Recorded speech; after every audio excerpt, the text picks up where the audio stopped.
ஆளும் திமுக ஓரணியில் தமிழ்நாடு என்ற கோஷத்தை முன்னிறுத்தி திட்டத்தை வகுத்து அதன்படி தமிழகம் முழுவதும் உறுப்பினர் சேர்க்கை நடத்தி வருகிறது.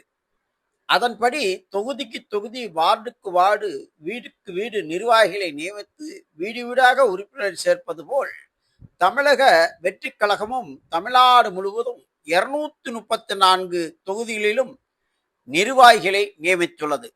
அதன்படி ஒரு தொகுதிக்கு ஒரு ஒருங்கிணைப்பாளர், 6 இணை ஒருங்கிணைப்பாளர் நியமித்துள்ளார்.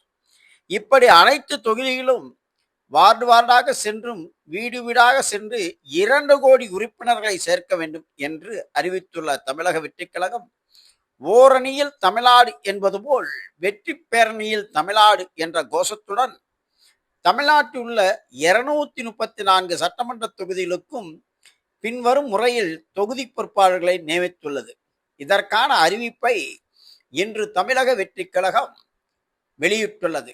அந்த லிஸ்டின் படி இருக்கும் உறுப்பினர்கள் அந்தந்த தொகுதி நிர்வாகிகளுடன் ஒருங்கிணைந்து செயல்பட வேண்டும் என்றும் அவற்றை மொத்தமாக தமிழக வெற்றிக் கழகத்தின் குஷி ஆனந்த் ஒருங்கிணைப்பார் என்றும் கருத்து தெரிவித்து அதற்கான பட்டியலை இன்று வெளியிட்டுள்ளது.